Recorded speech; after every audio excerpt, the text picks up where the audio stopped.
गांव में विकास के कौन से ऐसे बिंदु हैं जिनकी ज़रूरत गांव वालों को होती है, इसकी जानकारी गांव वालों को नहीं होती है। जब ये जानकारी के अभाव में उसके बारे में चर्चा नहीं होती है और चर्चा नहीं होती है तो उसका लाभ लोगों को नहीं मिल पाता है।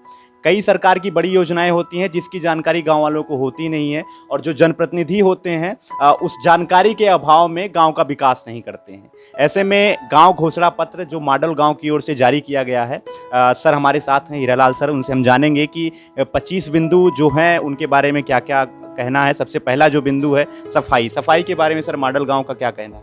देखिए, ऐसा ही ये बात सही है कि जो हम सोचते हैं उसी सोच के आधार पे हम करते हैं और जब करते हैं तभी वो मिलता है। गांव में ये कहना ठीक नहीं है कि गांव के लोगों को या गांव वालों को मुद्दे पता नहीं है। मुद्दे पता हैं लेकिन सारे मुद्दे नहीं पता हैं।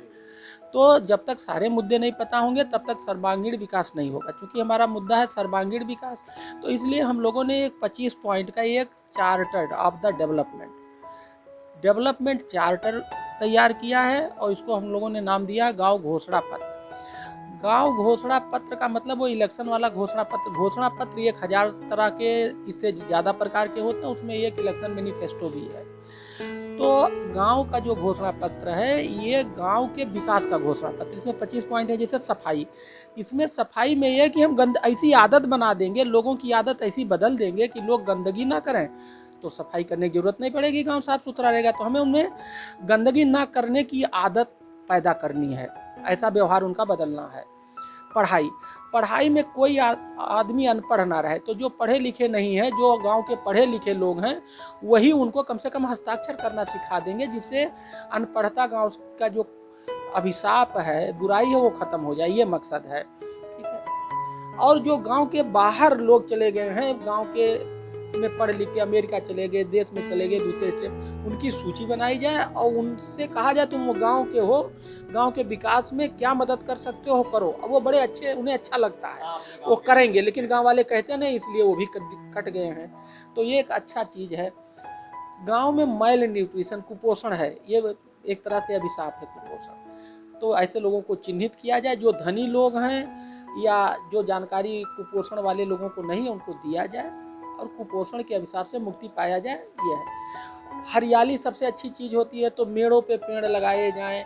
घरों के चारों तरफ वृक्षारोपण पर विशेष ध्यान देने की जरूरत है, ठीक है। मेड़ पर पेड़ का कॉन्सेप्ट को लागू करना चाहिए।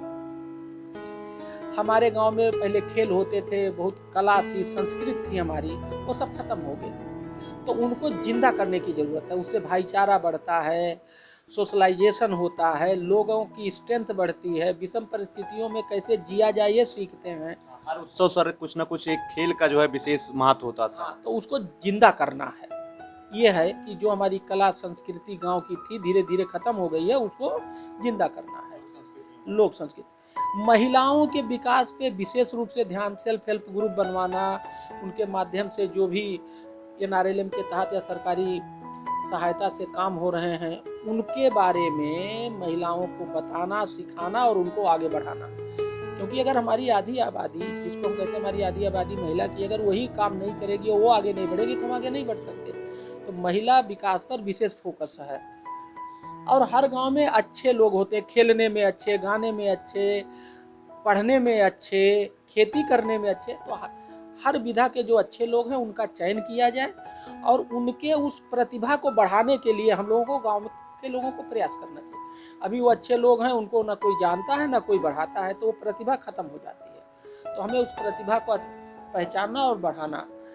और गांव की जो समस्याएं हैं, किसी भी प्रकार की समस्या है, 2 आदमी मुकदमा लड़ रहे हैं, समझा करके समझौता करा दो, मुकदमा खत्म। तो गांव की समस्याओं का पता करना और उसका हल निकालना, जिससे गांव समस्या रहित हो जाए, एक मुद्दा ये भी है।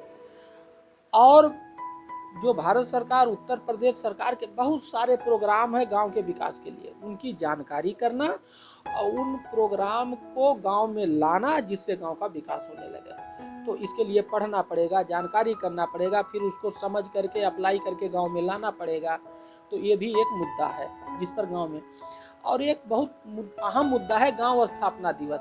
एक दिन गांव में स्थापना दिवस मनाना चाहिए। अगर पता लग जाता कि किस दिन आपका गांव बना तो उसी दिन को इस स्थापना दिवस, अगर नहीं पता लगता है तो मेरा ये मानना है एक दिन आप फिक्स कर लीजिए और प्रतिवर्ष गांव का स्थापना दिवस होना चाहिए। और उस दिन उस गांव का हर व्यक्ति, वो कहीं भी हो, जैसे जो बच्चियां शादी होके चली गई वो अपने परिवार के साथ आए, जो विदेश में रह रहे हैं वो जब पता रहेगा कि फला तारीख को प्रतिवर्ष, तो उस दिन पूरे गांव में एक उत्सव का माहौल हो, पूरे गांव के लोग आए, एक दूसरे से मिलें, अपनी पुरानी यादें ताज़ी करें, खुशहाली और हरियाली और उत्सव का एक माहौल हो और उसमें गांव के विकास पे चर्चा हो और सभी लोग उसमें क्या योगदान दे सकते हैं इस पर बड़ी खुली बहस हो स्थापना दिवस पे। जैसे अभी यूपी का स्थापना दिवस मनाया जाता है, ऐसे गांव का भी स्थापना दिवस मनाया जाना चाहिए।